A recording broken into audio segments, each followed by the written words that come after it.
Mas pero may puno doon ng mangga na luma na. Andyan. Pero huwag na natin lapitan, baka talagang napakadelikado. Makita natin yung loob. Pero hindi na tayo papasok talaga sa gitna. So yun mga master, magandang araw and welcome back to my channel. So ngayon mga master, ang itatopic natin ngayon at i-content natin ngayon ay pupuntahan natin yung lugar kung saan yung taga dito sa amin nakakita daw sa ng napakalaking ahas mga master.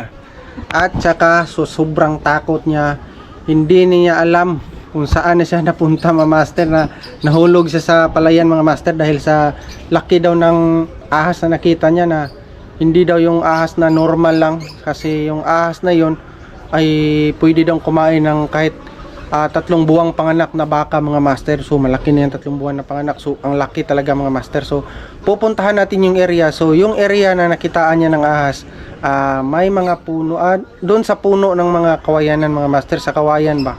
So alam naman natin ba sa kawayan malamig dyan sa ilalim, meron talaga mga ahas dyan mga master. So pupuntahan natin, ipapakita ko sa inyo yung area at sana makita natin yung ahas o sana hindi tayo mapansin ng ahas kasi delikado rin mga master, di ba?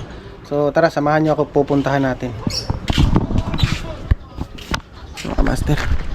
Hindi naman masyadong malayo-layo dito sa amin, malapit lang. So napakadelikado nun mga master, sana umalis na yung ahas na yun dito,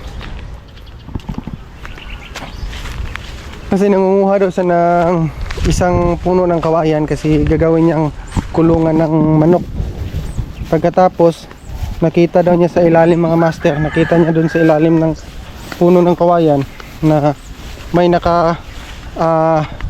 yung nakalukot na malaking ahas daw. So pagtingin niya, napakalaki talaga mga master, kaya tumakbo siya at nahulog siya sa palayan, kasi yung kawayan dito malapit lang din sa taniman ng palay mga master. So dito, hindi naman bago to sa inyo, lagi ko namang binablog to sa inyo dati mga master, na dito ako dumadaan, dito ako nangangahoy.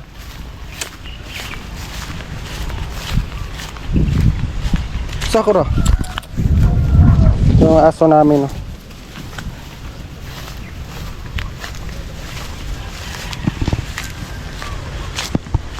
Kasi dito mga master, talagang delikado dito at talagang may ahas talaga dito sa amin. Kasi tingnan nyo naman yung paligid mga master, parang gubat pa rin, di ba? Andun yung bahay namin mga master, parang gubat pa rin dito, pero wala na masyadong malalaking kahoy. Ito na lang mga mangga.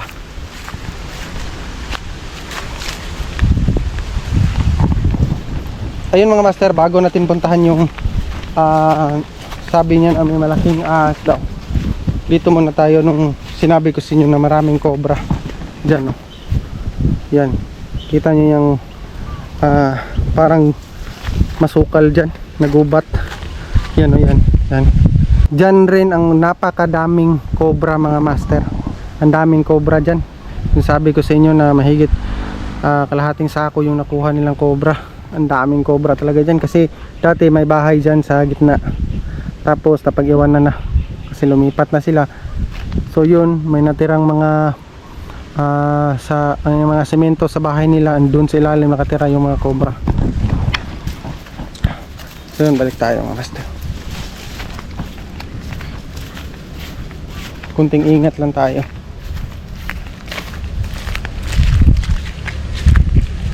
Dito na yun, oh.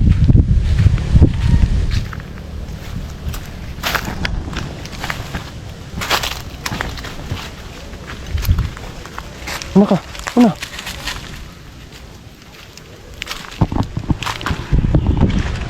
So yun mga master, kunting ingat lang tayo, baka matsambahan natin yung ahas na napakalaki. Babantayin natin. May puno ng baliti, malaki na ng puno ng baliti. Yan. Dito bago lang to hinarbisan ng mais. Ang daming mais dito dati, tinaniman ng mais, ngayon ay wala na, hinarbis na. Ayan, oh. May tao pala dyan, oh. May tao pala dito mga master, oh. So dito yung sinabi nila na may ahas daw. Tingnan natin.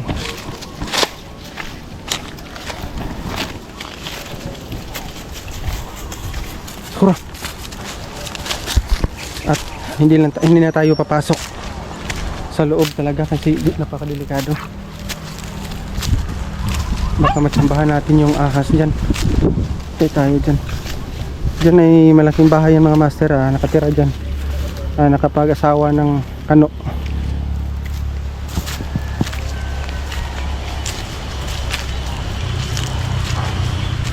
Dito niya nakita sa loob mga master. Diyan niya nakita yung ahas na sobrang laki daw. Ostra. Napakadelikadong pasukin dyan mga master.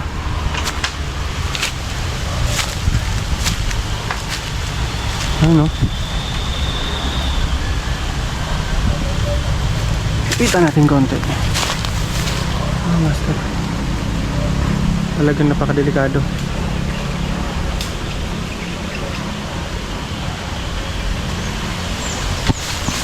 May ganito ba sa inyo mga master?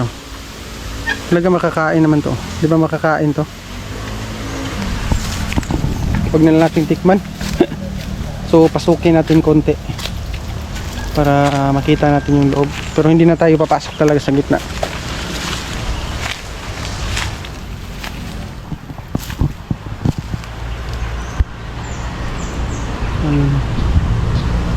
Napakalamig dito sa ilalim mga master. Sarap dito matulog.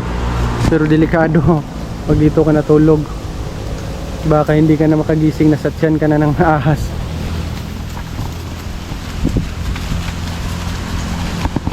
Delikado talaga dito mga master. Suki natin konti, kita natin yung loob.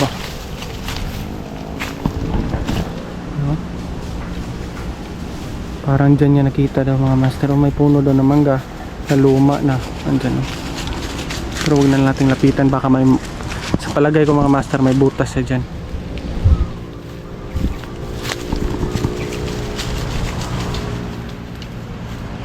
Kasi itong puno ng kawayan mga master, ilang puno to? 1, 2, 3, 4, 6 na puno. Sobrang luma na rin to mga master. Dati pa to, maliliit pa sila papa. Itong punong kawayan andito na to. Dito daw sila nangunguha dati. Wala naman daw ahas dito. Sa pagdaan ng mga ilang taon, napabayaan na, hindi na nalinis, yun, pinasok na ng ahas.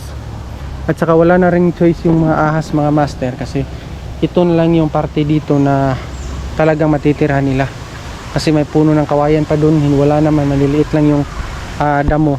So dito may malalaking puno at may mga punong kawayan pa. So dito na lang yung talagang matitirahan nila. So labas na tayo mga master kasi delikado. Ayun o.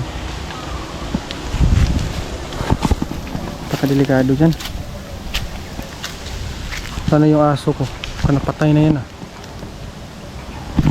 Dito punta natin dito mga master. May daanan naman dito. May mga tao naman dito nagdadaan mga master. Yun o. May bahay pala dyan o. Delikado dyan.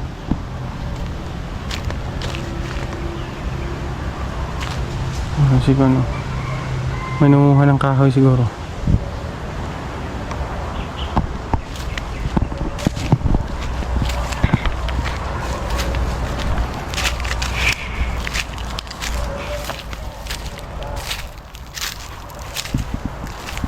Pero sana matugunan ng barangay ito mga master na mapuntahan dyan at maklearing kasi delikado, lalo na sa mga bata. Marami na ring mga hayop na nawawala dito mga master. Kagaya ng kambing. So, pero hindi ko siguro yung ahas ang may dahilan. Pero baka yun ang kumakain sa mga hayop, di ba? Ayan, napakadelikado dyan sa loob mga master.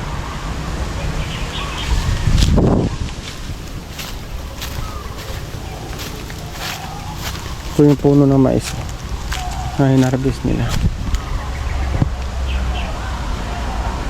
Sarap sanang pasukin mga master, kaso natatakot tayo baka matsambahan natin dyan na nakaharang at gutom pa, patay tayo dyan. Sana mapuntahan to ni Cobra King dito, no, at ma-search niya dyan sa loob kung para makita niya yung ahas na napakalaki. Kasi yung si Cobra King kasi napakatapang ng mga master, hindi talaga natatakot sa ahas ba. So tayo, wala naman tayong experience dyan, wala naman tayong alam sa paghuli, natatakot tayo. Naman ang nangahoy.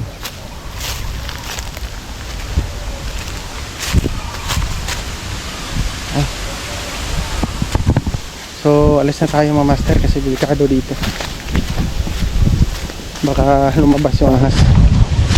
Takutin natin yung bata.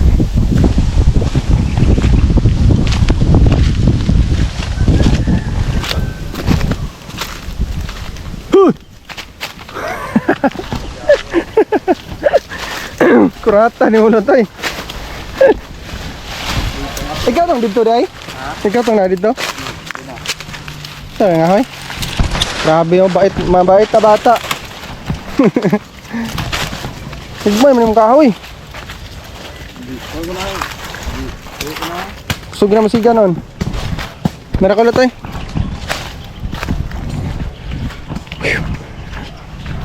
Takot yung bata. Yung bata hindi pumasok doon, mga hoy. Ang daming kahoy doon sa may kawayan pero hindi siya pumasok kasi delikado talaga doon mga master. May ahas talaga dyan. Sana mahuli yan at makita yung bahay niya kung saan siya nakatira kasi delikado. So yun mga master, na-tour ko na kayo sa lugar kung sinasabi nung kapitbahay namin na nakita siya na malaking ahas. Kaso hindi ko talaga mapakita sa inyo yung loob mga master. Baka soon may mga expert na pupunta dyan at masamahan ko, baka mapasok natin yung loob talaga. So yun lang mga master, maraming salamat sa panonood. Huwag kalimutan mag-like and subscribe sa aming YouTube channel para updated ka sa mga video na gagawin natin dito sa buhay probinsya. So yun lang mga master, maraming salamat.